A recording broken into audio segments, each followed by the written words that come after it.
అదే RTV app వార్తల్ని క్షణాల్లో చదివే అవకాశం ఉంటుంది. ఒక న్యూస్ పేపర్, ఒక టెలివిజన్ ఛానల్ మీ చేతుల్లో ఎప్పుడూ ఉంటుంది. హలో హలో అమ్మా సీతక్క, నీకు దండాలమ్మా. 5 రోజుల నుంచి నేను ఎంత వేదన పడుతున్నానో నీకు అంతా తెలుసని నేను అనుకుంటున్నాను అక్క. అక్క నువ్వు కావాలని మేము ఎంతో ఇదిగా మేము అందరం కలిపి మిమ్మల్ని గెలిపించుకున్నాం అక్క. అక్క అక్క నేను ఎవరికి సపోర్ట్ చేయలేదు, సపోర్ట్ చెయ్యం అట్లాంటి విషయంలో. నేను ఇప్పుడు ఇక్కడ ఎస్పీకి అక్కడ పోలీస్ అధికారులకు కూడా చెప్పినాం, కేసు పెట్టి అబ్బాయిది ఏది పాత్ర ఉంటే తీసుకొచ్చి అరెస్ట్ చేయండి అని చెప్పినాం. ఎవరైనా వచ్చినా వాళ్ళ బాధ చెప్పుకున్నా వింటాం, కానీ న్యాయంగానే ఉండాలని చెప్తాం. నేను అట్లనే ఉన్నా. ఎవరెవరో కావాలని నా మీద ఏదో చెప్తే మీరు నమ్మకండి. నేను కొద్దిగా అందుబాటులో లేను, రాగానే కలుస్తా తప్పకుండా. హలో, ధైర్యంగా ఉండండి. నేను ఇప్పుడు ఎల్బీ నగర్ పోలీస్ స్టేషన్ కూడా మాట్లాడిన, చైతన్యపూర్ పోలీస్ స్టేషన్ కు. అసలు ఏంటిదని మేము ఎంక్వైరీ చేస్తున్నాం. అంటే అబ్బాయి ఎక్కడున్నా ఫస్ట్ పట్టుకొచ్చి కేసు పెట్టి స్టేషన్ లో పెట్టండి, తర్వాత ఎవరిది ఏంటిదని తెలుస్తుంది. ఫస్ట్ టైం అరెస్ట్ చేయమని చెప్పండి. అక్క, నా కూతుర్ని సాహితిని మోసం చేశాడక్క. ఆ విషయం మాకు తెలవడానికి మీరక్క భద్రాచలం వచ్చారు. రేవంత్ రెడ్డి గారు అన్న మీరు భద్రాచలం వచ్చిన రోజున అక్కడ మీటింగ్ జరుగుతుంది. పాప ఆ టైంలో మాకు ఫోన్ చేసింది అక్క. మా బాబు కూడా మీ మీటింగ్ లోనే ఉన్నాడు ఆ రోజు. బాబు భద్రాచలంలోనే ఉన్నాడు. పాపని చిత్రహింసలు పెట్టాడక్క. అక్క నీ కూతురు అనుకో అక్క. తప్పకుండా నేను రేపు వస్తాను. ఏ కూతురికి కూడా ఇటువంటి అన్యాయం జరగకుండా చూడక్క. నా కూతురికి జరిగిన అన్యాయం లాంటి అన్యాయం ఏ కూతురికి జరగకూడదు. ఏ తల్లిదండ్రులు ఇలాంటి బాధ పడకూడదు. నా కూతుర్ని హలో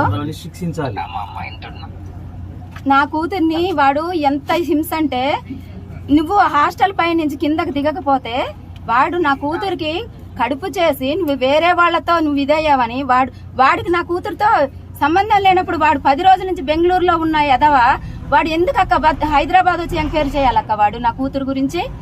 అక్క నువ్వు వినక్క నా బాధ. కేసు పెట్టకుండా ఉండడానికి రాయబారాలు మాట్లాడిచ్చారక్క. అక్క శిక్షించాల్సిందే. ఈ పార్టీ ఇక్కడ మండల అధ్యక్షుడు కూడా రాయబారం చేస్తున్నారని చెప్పు. సంబంధం లేదు అక్క. ఘటన ఏదైతుందో ఆ ఘటనకు ఖచ్చితంగా బాధ్యత వహించాల్సిందే అని నేను ఇప్పుడు కూడా అక్కడ హైదరాబాద్ పోలీసులకు కూడా మాట్లాడినా. వాళ్ళు కూడా వెతుకుతున్నారు. తప్పకుండా శిక్ష పడుతుందమ్మా. వేరే ఎవరం కూడా సపోర్ట్ చేసేది లేదు ఈ విషయంలో. ఎవరైనా అట్లాంటి మాటలు చెప్పినా నమ్మకండి. ఎవరికి ఆడకూతురికి అన్యాయం జరిగినప్పుడు ఆడకూతురు వైపే ఉంటాం. ఎందుకంటే అక్క అట్లాంటిది ఏం లేదమ్మా. మా దగ్గరికి మండల నాయకుల దగ్గర నుంచి కొద్దిగా ఫోన్ కాల్స్ వస్తున్నాయి అక్క. ఎందుకంటే మేమైతే మాత్రం ఎటువంటి డబ్బుకి లొంగేది లేదక్క. నా కూతురు పోయింది. నా కూతురు ఎలాగైతే పోయిందో వాడికి అంత శిక్ష కంటే ఎక్కువ పడాలక్క. అక్క మాకు భరోసా ఇవ్వాలక్క. మీరు ఏమిస్తారు నాకు భరోసా మీరు ఇవ్వాలి. మీ దగ్గరికి మేము ఇవ్వాలి. నా కూతురికి శ్రద్ధాంజలి ఇస్తున్నాం అక్క. అది అయిన తర్వాత రేపు మీ దగ్గరికే వద్దామని నేను అనుకుంటున్నాను అక్క. నాకు ఎందుకంటే మీకు 5 రోజుల నుంచి ఏం జరుగుతుంది అనేది మీకు తెలుసు అని నాకు అంతా కార్యక్రమం చేసుకోండి. ఎప్పటికప్పుడు పోలీసులతోటి తొందరగా దొరికి పట్టుకొచ్చి అప్పుడు దొరికినాక అన్ని తారుమారు చేసే అవకాశాలు వాళ్ళు చేస్తున్నారక్క.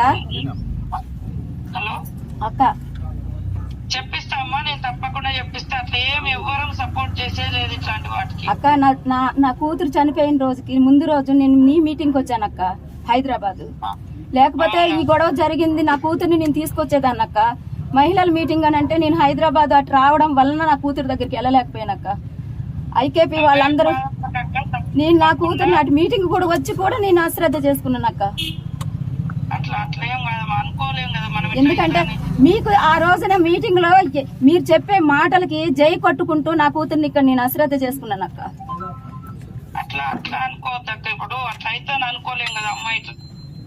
నేను ఎంత వాడు నా కూతుర్ని ఎంత టార్చర్ పెడితే వీడియో కాల్ చేసుకుంటూ అక్క వీడియో కాల్ చేసుకుంటూ వాడు సంతోషంతో వాడు ఎంజాయ్ చేసుకుంటా నా కూతుర్ని చంపేశాడక్క. అక్క నమస్తే అక్క, నేను సీకే న్యూస్ రిపోర్టర్ని మాట్లాడుతున్నా. పూర్తిగా మీరు బాధితులకి చెప్పగలిగే మాట ఏంటంటే ఏ విధమైన హామీ ఇవ్వనున్నారు మీరు బాధితులకి? పోలీస్ స్టేషన్ లో ఆల్రెడీ కేసు బుక్ అయింది. వెంటనే తీసుకొచ్చి కేసు బుక్ చేసి ఖచ్చితంగా పనిష్మెంట్ ఇవ్వాలని చెప్తున్నాం. దాంట్లో ఎవరికి ఇట్లాంటి వాటికి సపోర్ట్ చేయం. అట్లా ఎవరైనా కావాలని ఉద్దేశపూర్వకంగా అలిగేషన్ చేసి సంతోషపడితే మనం ఏం చేయలేం. కానీ ఇప్పుడు ఆమె కూడా మా మనిషే. రాష్ట్రంలో ఉన్న వాళ్ళందరూ కూడా మన మనుషులు. ఆడకూతురు అంటే జనరల్ గానే ఆడుకుంటాం. ఈ పరిస్థితుల్లో వాస్తవాలు తెలుసుకొని అసలు ఏం జరిగిందనేది అవసరమైతే వీళ్ళ పేరెంట్స్ ముంగట్నే విచారించండి అనే చెప్తున్నా. నేను ములుగు పోలీసులకు చెప్పిన, తర్వాత హైదరాబాద్ పోలీసులకు కూడా చెప్పిన. ఇప్పటి వరకు ఇంకా అరెస్ట్ కాలేదని తెలిస్తే ఎక్కడున్నా తొందరగా దొరకబట్టి అరెస్ట్ చేయండి, శిక్షించండి అని చెప్తున్నా. ఓకే అక్క, ములుగు జిల్లా వెంకటాపురం ములుగు జిల్లా గిరిజన ప్రాంతాల్లో పూర్తిగా ఏదైతే అన్యాయం జరిగింది, అనుమానాస్పద మృతి పడ్డ ఈ సాహితీ పట్ల, ఈ సాహితీ కేవలం గిరిజన బిడ్డ కాదు కాబట్టి సీతక్క అశ్రద్ధ వహిస్తుందని చెప్పేసి ఇటు ప్రతిపక్ష పార్టీలు కావచ్చు, పలు పార్టీ సంఘాలు కావచ్చు ఆరోపిస్తున్నాయక్క. ఈ అమ్మాయికి ఎంతవరకు మీరు న్యాయం చేకూరుస్తున్నారు? ఖచ్చితంగా నిందితుడిని శిక్షిస్తారా? కాదు, మీరు కూడా ఇక్కడ దీనికి కూడా కులం అంట కట్టడం అనేది అవసరమా తమ్ముడు? ఇప్పుడు జరిగింది ఎక్కడ? హైదరాబాద్ లో జరిగింది. హైదరాబాద్ లో కేసు బుక్ అయింది. తర్వాత మాకు అంటే సరే కొద్దిగా నేను ఆదిలాబాద్ అటు ఇటు ఉండడంతో నాకు కొద్దిగా లేట్ గా తెలిసింది అంటే మొత్తం ఏం జరుగుతుంది అనేది. పూర్తిగానే మేము అధికారులకు చెప్పినాం, విచారించి వెంటనే కేసు బుక్ చేసి కేసు పెట్టండి, శిక్షించండి అని చెప్పినాం.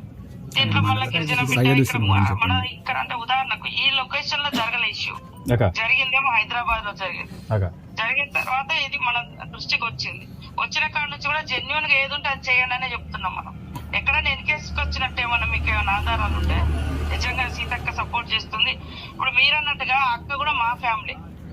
ఆమె అన్నది కదా, అక్క నా కొడుకు నీ మీటింగ్ వచ్చిండు, నేను మహిళా మీటింగ్ వచ్చినా అని కూడా చెప్పింది. ఇక్కడ మీరు వేరు చేయడం ఎంతవరకు కరెక్ట్?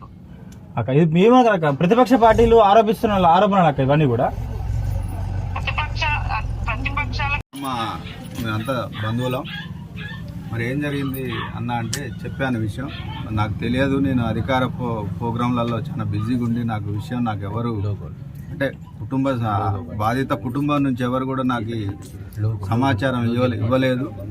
సరే నువ్వు ఏదైనా అయితేంది అక్కడికి ఇమీడియట్లీ వెళ్ళి వాళ్ళ కుటుంబంతో మాట్లాడి వాళ్ళకి ఏ విధమైన న్యాయం కావాలో నాతో మాట్లాడి వాళ్ళకి న్యాయం చేద్దాం. తప్పు ఎవరు చేసినా తప్పే అది. నేను ఎప్పుడు కూడా తప్పు చేసిన వాళ్ళు వెనక వేసుకోవటం కుదరదు. కాబట్టి కుటుంబాన్ని వెళ్ళి పరామర్శించి వాళ్ళతో మాట్లాడేయమని చెప్పింది. కాబట్టి ఈరోజు వచ్చాం. ఇందులో రాజకీయం ఎటువంటిది లేదు, జస్ట్ వాళ్ళకు న్యాయం జరగాలనే ఉద్దేశంతో అక్కగారు పంపించారు. ఇప్పుడు బాధిత కుటుంబంతో మాట్లాడించి వాళ్ళు ఏ విధమైన మరి భరోసా కావాలంటారో దాన్ని అక్కతో ఇప్పిస్తూ త్వరలో ఈ కుటుంబాన్ని మంత్రి గారికి కల్పించే బాధ్యత కూడా నేను తీసుకుంటా. వాళ్ళకి న్యాయం జరిగే విధంగా కంపల్సరీగా మనం చేద్దాం, మనం అందరం కలిసి.